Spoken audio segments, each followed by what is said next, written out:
Nessa véspera de Natal, uma família rica estava prestes a viver a noite mais vazia e egoísta da própria história. Até que um simples mendigo na porta do prédio virou tudo de cabeça para baixo. O que começou como incômodo virou uma escolha que colocaria em risco a imagem perfeita da família. Fica até o final, porque o que esse homem fez naquela sala de jantar vai mexer com o seu jeito de enxergar o Natal. Antes de começar essa história, já deixa o seu like agora para esse vídeo alcançar mais pessoas que precisam resgatar o verdadeiro sentido do Natal.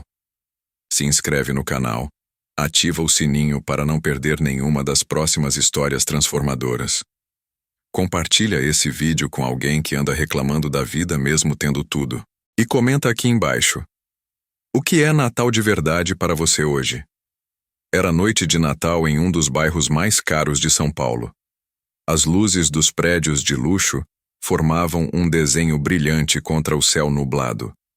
Na cobertura de um deles, o apartamento da família Albuquerque estava impecavelmente decorado. Pinheiro enorme na sala, presente caro para cada convidado, mesa de jantar tão cheia de comida que parecia cenário de revista. Tudo perfeito, pelo menos para as fotos. A família era formada por Ricardo, empresário conhecido, dono de uma rede de clínicas. Helena, influenciadora digital focada em lifestyle de luxo. E os filhos, Luísa, de 15 anos, e Pedro, de 9. Para eles, Natal sempre tinha sido sinônimo de mostrar. Mostrar roupa nova, mostrar viagem, mostrar presente. O verdadeiro sentido da data tinha se perdido em algum lugar entre o shopping e o feed do Instagram. Naquela noite, Helena conferia os últimos detalhes da mesa. Toalha branca bordada, louças finas, taças de cristal, velas aromáticas. O cheiro de peru, tender, bacalhau e doces finos enchia o apartamento. Ela pegava o celular toda hora para postar stories. Preparando a ceia perfeita, gente. Olha esse detalhe aqui. Seu sorriso para a câmera era milimetricamente ensaiado, mas por dentro havia uma ansiedade constante. Ricardo, sentado no sofá com um uísque na mão, respondia mensagens de clientes importantes e trocava piadas em um grupo de amigos sobre quem tinha comprado o presente mais caro para os filhos. Falava alto, orgulhoso. Comprei um videogame de última geração para o Pedro e um celular top para a Luísa. Natal é isso, né? A gente trabalhar o ano inteiro para dar o melhor para a família. Luísa estava trancada no quarto, tirando selfies com o look do Natal. Vestido vermelho caro, maquiagem perfeita, cabelo escovado. Ela testava poses em frente ao espelho, checando qual lado do rosto ficava melhor. No fundo, porém, sentia um vazio estranho. Tinha tudo o que queria em termos de coisas, mas algo nela parecia sempre entediado. Quase nunca conversava de verdade com os pais. A relação se resumia a presentes caros e conversas rápidas.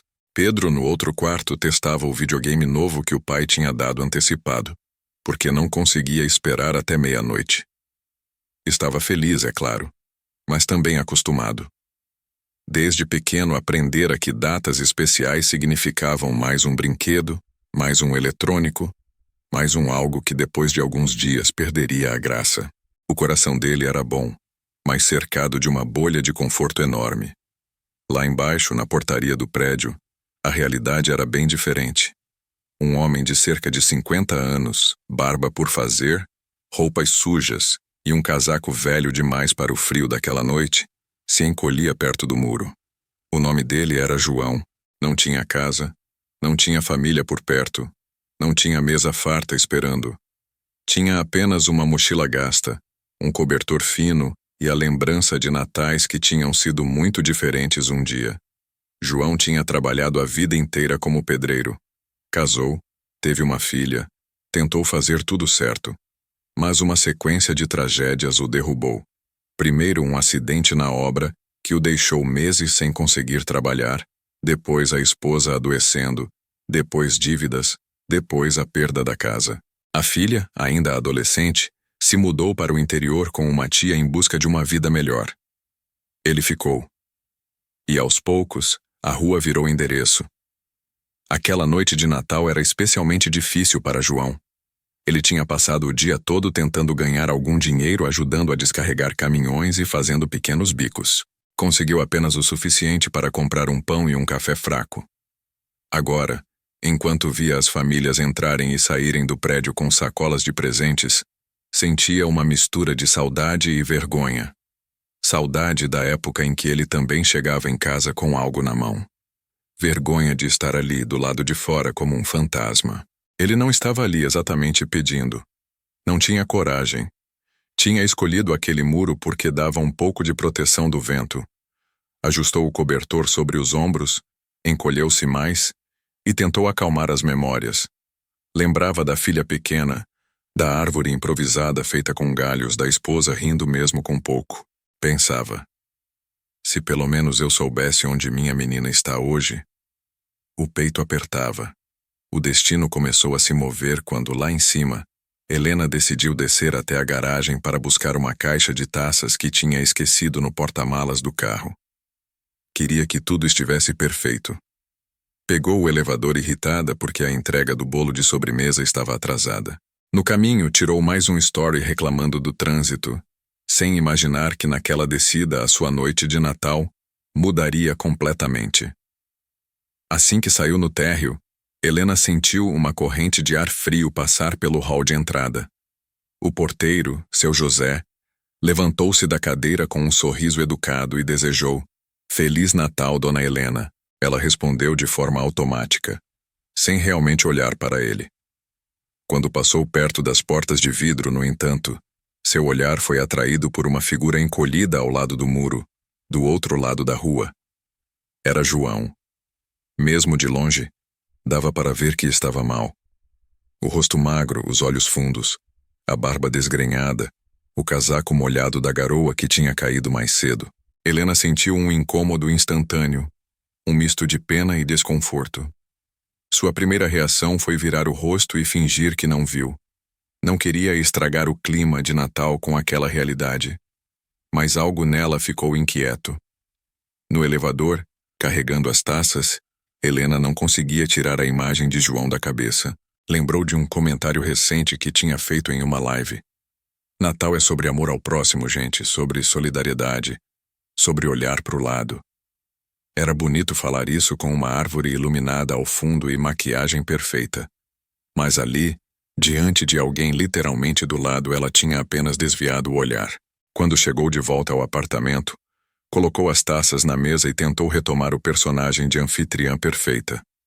Começou a arrumar os guardanapos, checar os detalhes. Mas aquela imagem insistia. João encolhido no frio. João olhando para o nada. João sendo atravessado por carros e pessoas apressadas. Era como se um peso tivesse se instalado no peito dela.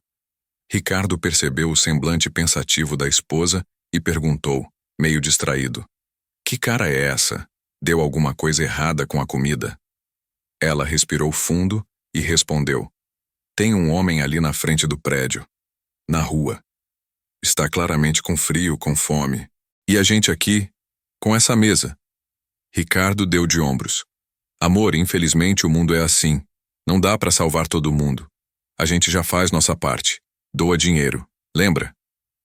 Helena sabia que, na prática, aquelas doações eram automáticas, feitas pela contabilidade da empresa de Ricardo. Mais por benefício fiscal do que por genuína preocupação. Ela mesma, como influenciadora, já tinha feito campanhas de Natal, tirado fotos entregando cesta básica, abraçado crianças diante das câmeras. Mas agora, não tinha câmera alguma. Era só ela, a consciência e aquele homem lá embaixo. Luísa saiu do quarto, pronta para tirar foto da mesa. Quando viu a expressão da mãe, perguntou o que estava acontecendo. Helena explicou rapidamente sobre o homem na rua. A adolescente franziu o senho. "Nossa, mãe, mas aqui na frente do nosso prédio?" O incômodo dela não era exatamente com o sofrimento do homem, mas com o contraste com o cenário perfeito curioso para as fotos. Pedro, que vinha logo atrás, ouviu a conversa e de forma simples perguntou: "Mãe, por que a gente não chama ele para comer aqui? Tem tanta comida." A sala ficou em silêncio por alguns segundos. A ideia era tão absurda quanto verdadeira. Ricardo soltou uma risada nervosa. Filho, não é assim que funciona. A gente não pode sair convidando qualquer pessoa da rua para entrar em casa, ainda mais com convidados chegando. Helena sentiu um nó na garganta. As palavras de Pedro batiam em um lugar da alma dela que estava anestesiado há anos. Olhou para a mesa. Era comida demais para 4 pessoas e alguns parentes. Sabia que no dia seguinte, metade iria para o lixo. Pensou na própria infância numa cidade do interior, quando a mãe dividia o pouco que tinham com uma vizinha sozinha. Lembrou da frase que ouvira a vida toda. Mesa de Natal boa é mesa com lugar para quem não tem onde ir. Uma luta interna começou dentro dela. De um lado, a necessidade de manter a imagem perfeita, o controle da situação, a segurança, a boa aparência diante dos outros. Do outro, a consciência dizendo: se você não fizer nada agora, todo aquele discurso de Natal de amor é só maquiagem. A escolha difícil era clara. Ignorar e seguir com o show ou romper a bolha e fazer algo de verdade. Enquanto Helena hesitava, alguém tocou a campainha. Era o irmão de Ricardo com a esposa e os filhos. Chegaram rindo, trazendo mais presentes, mais sacolas, mais barulho. Os cumprimentos foram trocados. As crianças correram para o quarto brincar. Os adultos foram até a sala elogiar a decoração. Ricardo retomou o papel de anfitrião, oferecendo bebida, fazendo piadas. O assunto do homem na rua quase se perdeu. Quase. Porque Pedro, insistente, puxou a barra do vestido da mãe e sussurrou: Mãe, ele ainda está lá embaixo. Eu vi pela janela do meu quarto. Ele está com muito frio. A gente não vai fazer nada? Helena sentiu os olhos arderem. A criança estava vendo. Os filhos estavam vendo. O que ela fizesse ali seria uma aula prática de Natal para eles. Muito mais forte do que qualquer frase bonita em foto de família. Finalmente, Helena tomou uma decisão. Foi até Ricardo e falou baixo, mas com firmeza: Eu vou descer. Vou falar com ele. Pelo menos levar um prato de comida. Não consigo continuar essa noite fingindo que ele não existe. Ricardo tentou argumentar. Helena, isso é perigoso. Não sabemos quem é, o que pode. Ela cortou.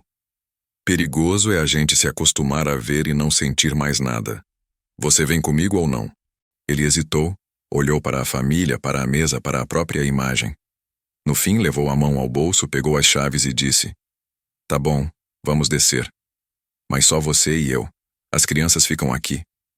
Luísa, curiosa, queria ir junto.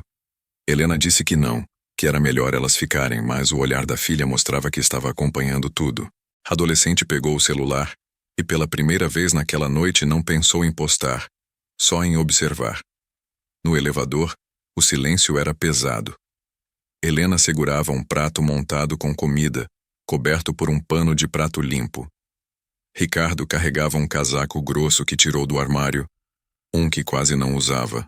Chegando ao térreo, o porteiro arregalou os olhos ao vê-los com aquele kit. Helena apenas disse: Seu José, tem um senhor ali fora. Ele está aqui faz tempo? O porteiro respondeu: Está sim, dona Helena. Chegou ainda de tarde. Não incomodou ninguém, só ficou quieto ali. Tentei oferecer café, mas ele recusou. Saíram pela porta de vidro. O vento frio os atingiu, mas nada comparado ao que João estava sentindo há horas. Quando percebeu as duas figuras se aproximando, ele se encolheu um pouco mais, esperando talvez uma bronca. Sai daqui. Você não pode ficar aí. Em vez disso, ouviu uma voz suave dizendo: Boa noite. Feliz Natal. Ele levantou o olhar surpreso. Helena se agachou um pouco para ficar na altura dele, sem encará-lo de cima para baixo. Estendeu o prato e o casaco. Trouxemos um pouco de comida. E esse casaco, se o senhor quiser. Aqui em cima está sobrando comida e calor. Aqui embaixo está faltando. Não faz sentido. João demorou alguns segundos para reagir. O orgulho ferido, a vergonha, a gratidão, tudo se misturava. Ele aceitou o casaco com as mãos trêmulas, murmurando um obrigado, quase inaudível. Quando sentiu o cheiro da comida, os olhos encheram de lágrimas. Fazia tempo que não via um prato tão cheio e variado. Ficou alguns segundos apenas olhando, como se não acreditasse que fosse para ele. Helena, sem saber muito o que fazer, apenas disse: "Pode comer, por favor." João deu a primeira garfada devagar, como se quisesse prolongar aquele momento. Engoliu com dificuldade tanto pela fome quanto pela emoção.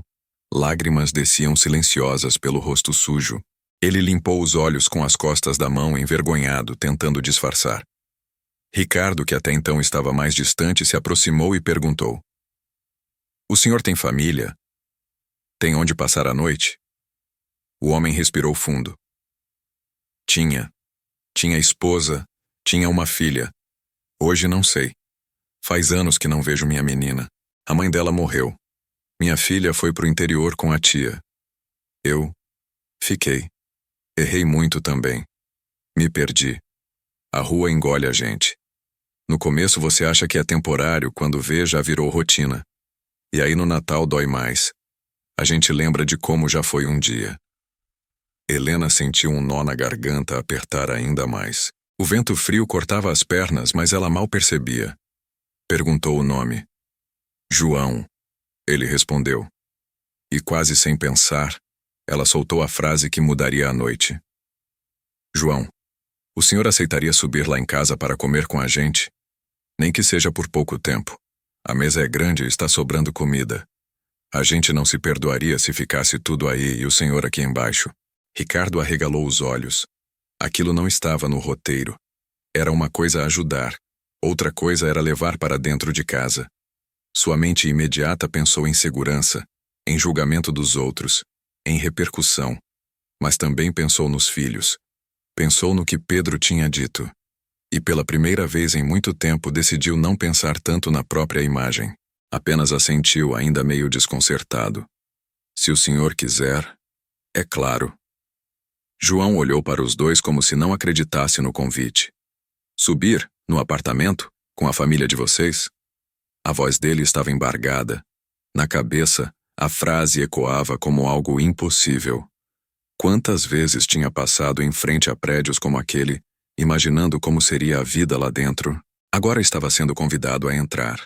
Teve medo de estar sendo zombado. Mas o olhar de Helena não tinha ironia. Tinha sinceridade. Ele aceitou, com hesitação. O porteiro observava tudo com olhos marejados. Ajudou João a vestir o casaco. Abriu a porta do elevador com um cuidado quase cerimonial. O trajeto até a cobertura foi silencioso. João se viu refletido no espelho do elevador, ao lado de um homem de terno e uma mulher elegante. A diferença era gritante, e isso o constrangia. Helena percebeu e quebrou o silêncio. "João, qualquer um de nós poderia estar no seu lugar. A vida vira a gente de ponta cabeça muito rápido." Quando a porta do apartamento se abriu, todos lá dentro pararam. A família de Ricardo se calou. Os sobrinhos seguraram o riso, meio sem entender, meio desconfortáveis. Luísa ficou de pé, imóvel, com o celular na mão. Pedro correu até a porta, os olhos brilhando. "Ele veio, mãe. Ele veio." João não sabia onde colocar as mãos. Olhou para o chão, para a mesa, para as pessoas. Helena respirou fundo e anunciou: "Gente, esse é o João. Hoje ele vai ceiar com a gente." A frase foi recebida por um silêncio pesado.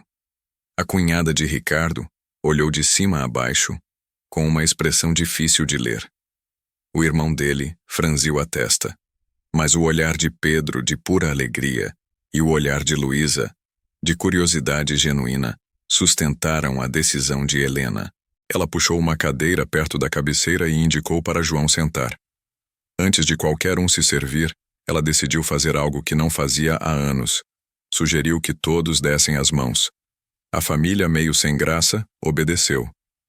João demorou um pouco, mas também estendeu as mãos. Helena fechou os olhos e, em vez de uma oração pronta e decorada, falou do coração.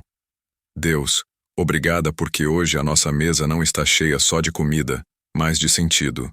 Obrigada por nos lembrar através do João, porque essa data existe." Enquanto comiam, o clima foi mudando aos poucos. No começo, as perguntas eram tímidas, o constrangimento grande. Mas João, Entre uma garfada e outra, começou a contar pedaços da própria história. Falou de quando era pedreiro e ajudou a levantar prédios parecidos com aquele. Falou da filha, Ana, que devia ter a idade de Luísa agora. Falou de erros, de arrependimento, mas também de sonhos. Pedro ouvia tudo com olhos arregalados. Luísa, que no início tinha ficado no canto, aos poucos foi se aproximando da mesa. Em determinado momento, ela perguntou: "O senhor sente muita falta da sua filha?" João parou, respirou fundo e os olhos se encheram de lágrimas de novo. "Sinto todos os dias. Todo Natal eu imagino se ela está bem, se alguém colocou um prato de comida na frente dela, se ela está com frio.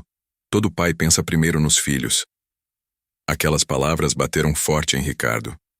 Ele olhou para os próprios filhos, tão perto dele fisicamente, mas tão distantes emocionalmente em muitos momentos.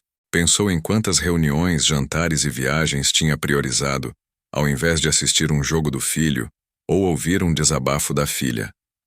Viu na dor de João um espelho do que poderia acontecer se continuasse vivendo no automático. O clima que antes era de consumo e aparências foi se transformando em algo mais humano. A cunhada, que no começo estava rígida, relaxou um pouco e começou a servir sobremesa para João sem ninguém pedir.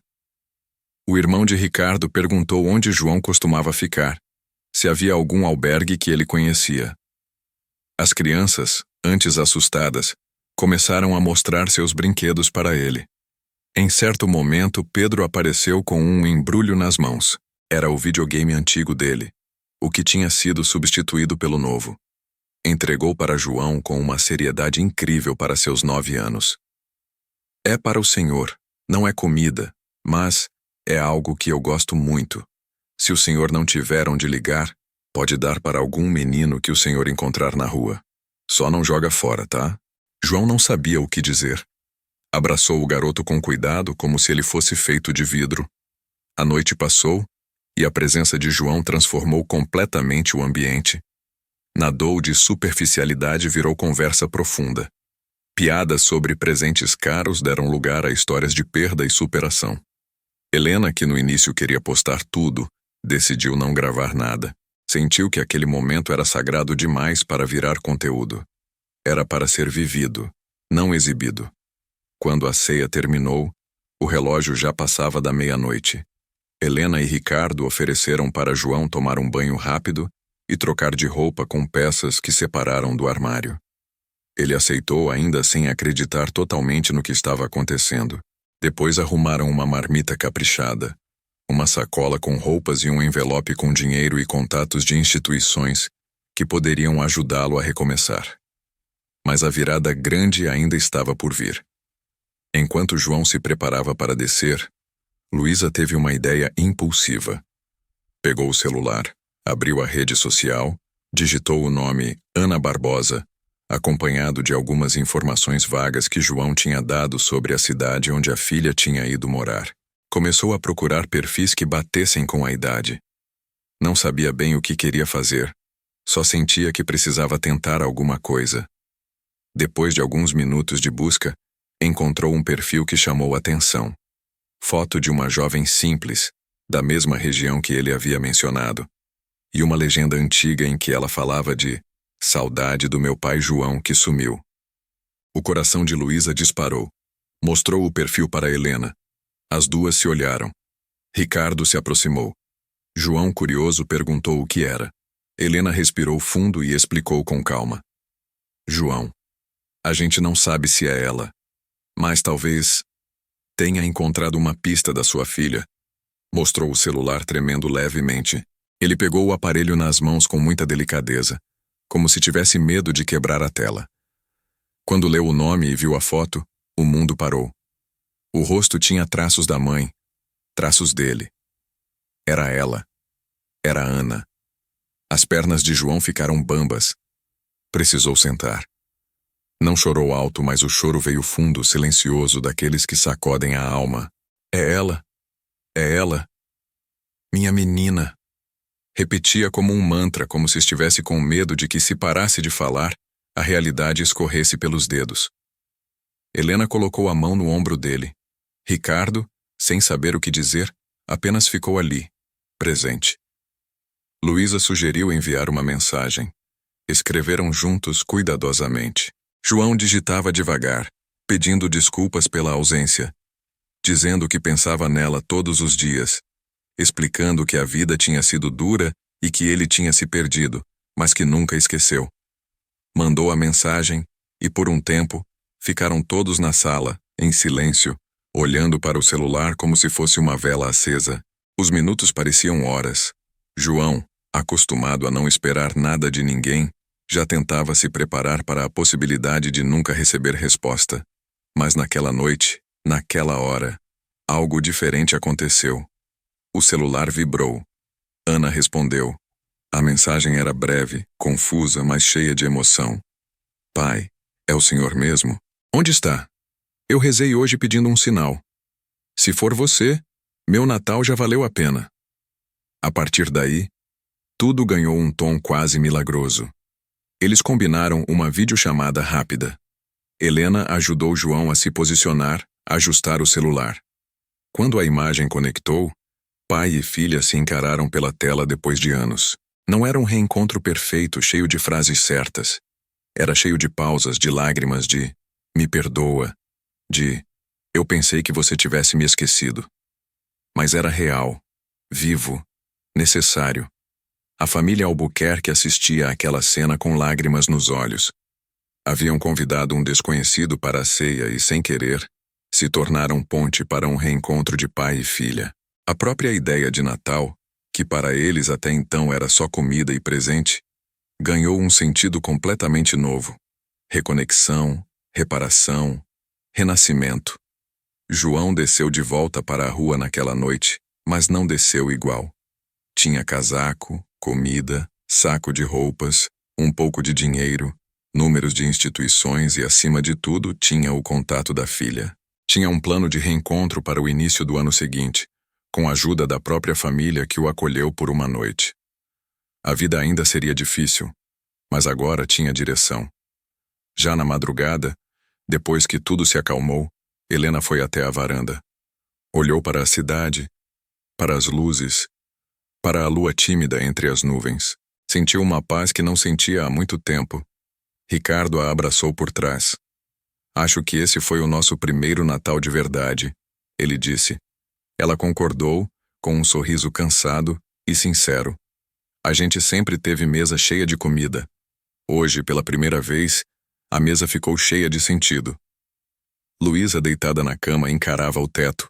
Pensava em todas as vezes que tinha reclamado por não ganhar o modelo certo de celular, por não viajar para o lugar da moda.